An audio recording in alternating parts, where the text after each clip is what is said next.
Hey everyone, Anthony DiGiovanni here again with SacredU Philosophy for another video. Don't be offended or get it twisted by the thumbnail or the title of this video. I'm not calling everybody a snowflake, okay? I actually don't even really like the term. I think it's demeaning and I think it's a vast generalization. But could people using that term have some ground to stand on? Possibly, and I want to talk about that. Another thing too, if you're watching this video and you find yourself at a disconnect with the world around you externally, you find yourself hard-pressed to find meaning in your life, you find yourself feeling like you've done nothing of importance, nothing of like esteem, and you don't know if you ever will, okay, well we have to talk because you might be a snowflake. And I don't mean that, I'm sorry if that comes across as harsh, or I don't mean that to be mean, but what I'm ultimately really getting at is you might be getting coddled, not only by your parents or your guardians who are just taking care of you in an adult manner, but you might be being coddled by your own mind, by your own interpretation of you and the reality around you, okay? So if you guys are ready, and you want to explore how you might be a snowflake, then let's get it.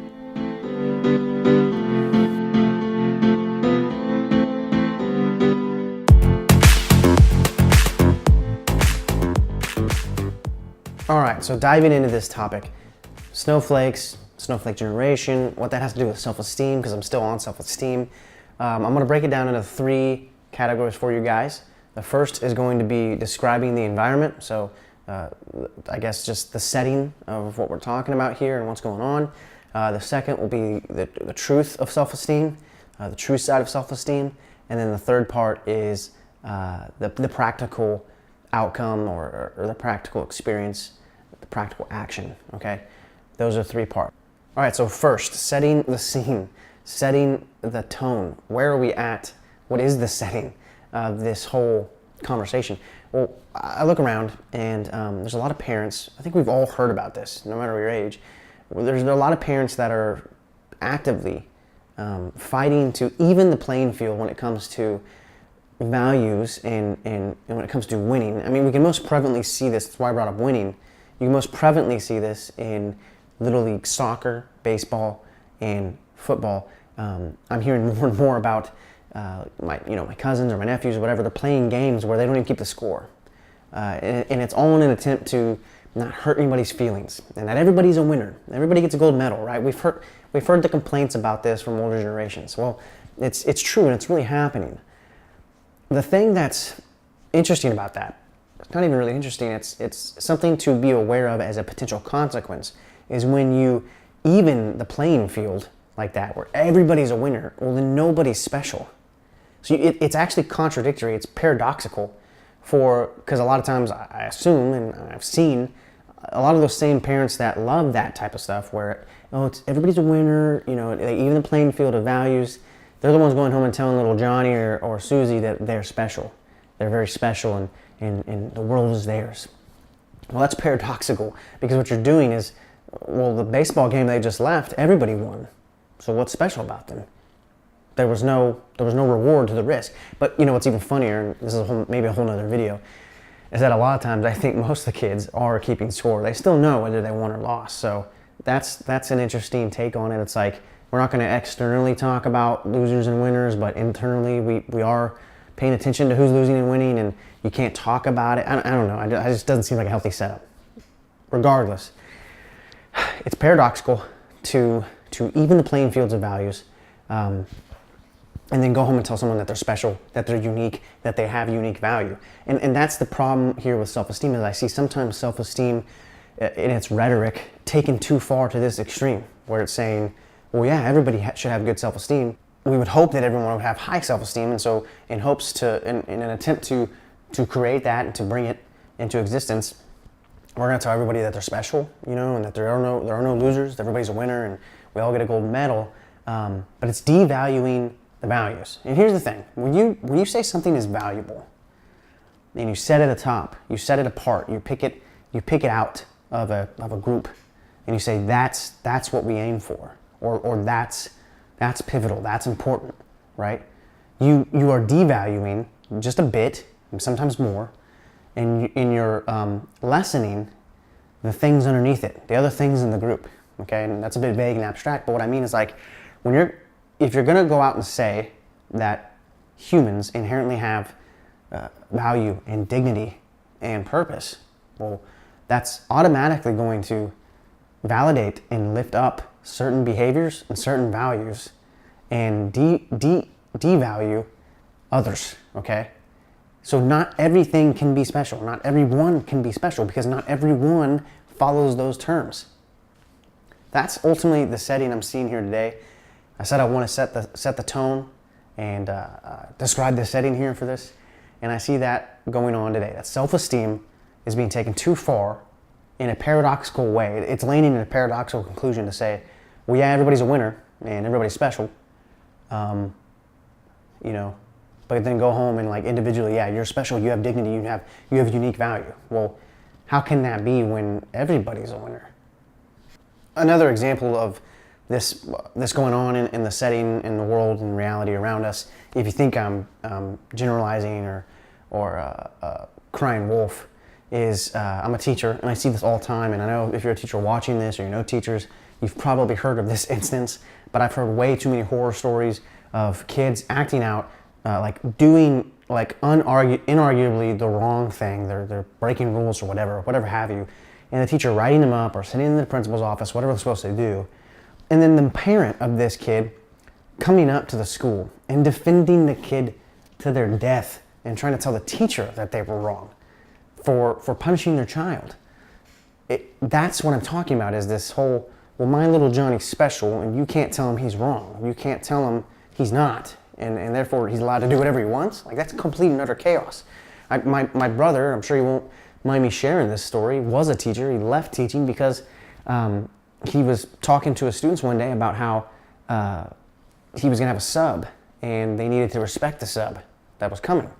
And a student raised their hand and they said, mister, we don't have to respect them. They have to respect us first. They respect us first before we respect them. And my brother tried to tell them, well, no, that's not the case. Like they're an authority figure. They're your sub. They're your teacher. As I'm an authority figure over you, and they just by embodying that figure, that archetype, that authority archetype, deserve some base respect from you at first. Now, granted, and he told him this. Granted, if he's starting to abuse that position and he's starting to be a real jerk to you guys, honestly, you don't have to put up with that. You're allowed to stand up for yourself. But he deserves some respect. And his whole class just erupted in chaotic anger at that, because all of his kids were like, no, we don't have to respect adults. They respect us first. You got to get respect to earn it. That's the golden rule. And it was just utter chaos. My brother was like, this is crazy. This is crazy. I can't do this anymore. And so I really, again, I see that as part of this, as part of the coddling of youth that goes on with the extremes of self-esteem and of devaluing. You're right, like everybody's special. Everybody's got to be special. Well, that's what you get.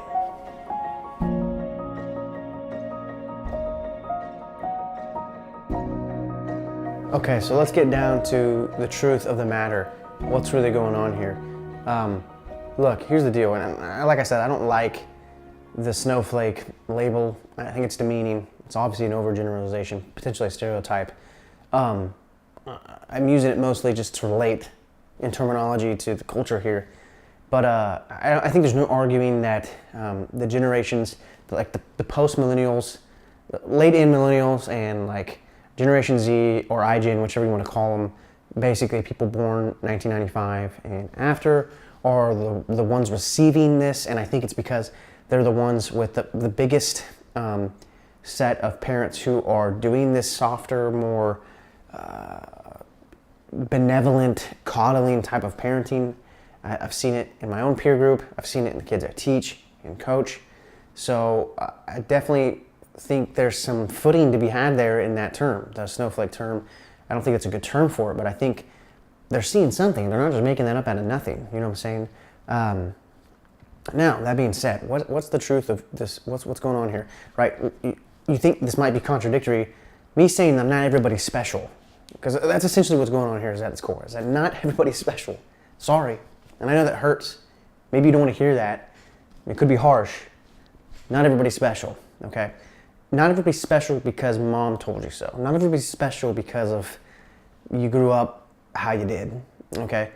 You might think that's contradictory to all my videos so far, as they've all mostly been about self-esteem, but there's a common misconception there that it's self-esteem is, whether you're finding it in Maslow's hierarchy of needs or through all the literature of self-esteem that led to self-actualization.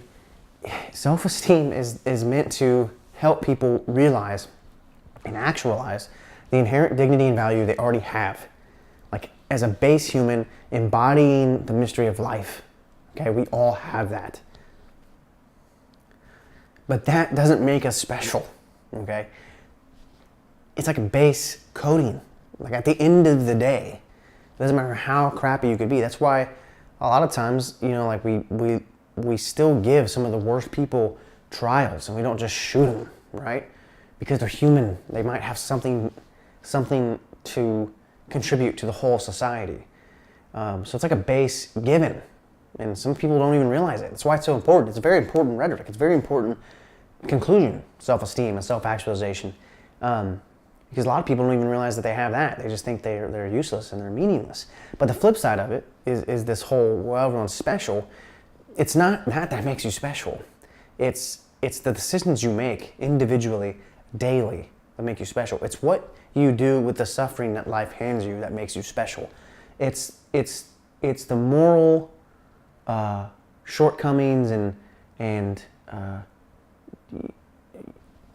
opportunities and consequences and just the grind of being a human and what you do with that daily that makes you special and feed to the positive or negative outcome of the whole society.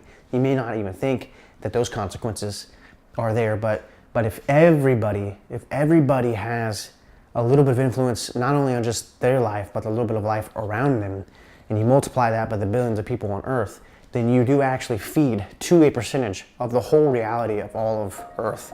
And that should be a mantle you don't wear lightly.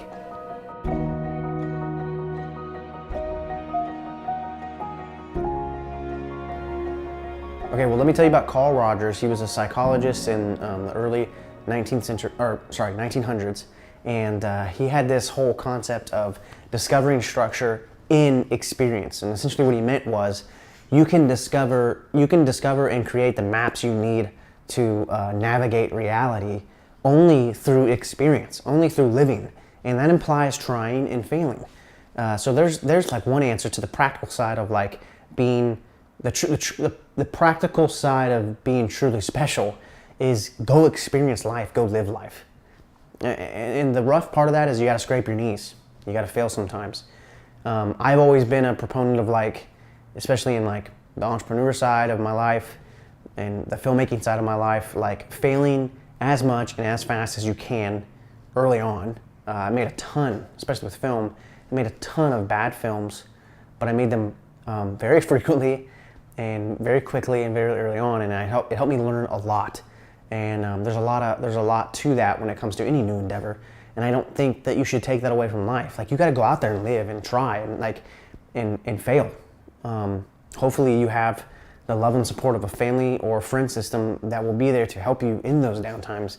And that's one thing, maybe before you even work up the courage to try and fail, you should maybe focus on setting up a net support system of people, of true meaningful relationships if you have none. So that's the first answer to the practical side of becoming truly special. And then the next practical answer I would leave you with is, there are moral landscapes already set up to help us navigate reality via religions. Not just one religion, there's multiple religions that help do this, which unfortunately, rationalistic scientific thinking, really something that's blossomed since the Enlightenment and been at the forefront of our common human consciousness, is trying very quickly to rid us of these religions. They think it's whimsy and useless. That's why there's things popping up like secular morality. it basically meaning a morality found outside of religion. I haven't looked enough into that to even like really comment on it right now. I just don't think it could work. People like Sam Harris and Matt Dillahunty are proponents of it. We'll see. I don't know. And that's a whole other video, a whole other debate. Ultimately, what I'm getting at is an easy way, a way that's been kind of like refined and done by a lot of people for thousands of years, is religions that help you set up a moral standard, a moral landscape, a moral aim, and are the initiators, the beginnings, the origins of pointing you in the right direction of how to live and what to do. And this is all getting back to, you know, the importance of our decisions, right? If you agree with me on the fact that it's not the fact that you have inherent value that makes you special or unique. It's the decisions you make. Then we have to figure out how to best make those decisions. It really makes it important, right? Because if you care about that, if you care about being a good person and living the good life, whatever that means to you, you have to put some importance on the decisions you're making daily, and not just individually and internally, but externally, dealing with the social world around you. Well, then that would lead you consequently to the next, I think, equally important thing, which is how do you make those decisions, and who's helping you make those decisions, or what's helping you make those decisions. But you can't learn any of that. You can't learn any of that. Honestly, the biggest teacher of that is just by experience. Talking to elders, right? Talking to the people above you, watching. Sometimes you don't even need to talk to the people that are older and above you and around you. You just need to watch them. Or ask them about their past and the mistakes they made, right? And then going out and living yourself and trying to be as best as you can in all situations. In conclusion, consequently, here's the thing with snowflake culture, and this is really more a talk to parents, and I think people that maybe have, you know, maybe you're watching this and you're like, dang, dude, I was definitely raised like under these presuppositions, you know, that everyone's special, everyone's valuable, you know, everybody's a winner. I was raised under that, and yeah, I think it's affecting my life. Okay, I'm talking to you as well. The consequences of this is that it bars education through experience for the sake of safety. I'm going to say that again. It bars education through experience for the sake of safety. And I get it. I understand why as parent, and I can't even, like, I'm not a parent yet, but I can't even imagine when I am a parent, like, safety is probably of that child is probably going to be my ultimate priority. But we have to be responsible as parents. We have to be responsible as as children now, as youth coming into like maturity. Like, where does safety draw the line and kind of remove its hands off the wheels and let faith and let experience and let life take control? And that's, again, I've seen self-esteem, this whole, it's been misused and misinterpreted too much to feed into this softer, safe, you know, fragile upbringing of children. The Coddling of the American Mind by Jonathan Haidt, great book, one of my favorites. He talks about kids being anti-fragile. I think we're all anti-fragile. What he means by that is, it's the same concepts behind like vaccinations. Fragility, if something's fragile, you can't expose it to anything. Like it will break at anything. Okay, well, something that's anti-fragile can be exposed to hardships and dropping, like being dropped or bumping up against things and still be compact and held together. Well, the Coddling American Mind talks about how kids are anti-fragile. You have to let them go out and get hurt, scrape their knees, and that's the only way they're gonna learn. You get what I'm getting at with this whole video? Like you're learning about life, and like its maps is being impeded if you're living in a benevolent, safe environment constantly, and you're never being, and that could be on you or it could be on your parents, or it could be on whoever like is guarding you or whoever has instilled that in your mind. Like, you have to go out and take risks. You have to go out and face adversity.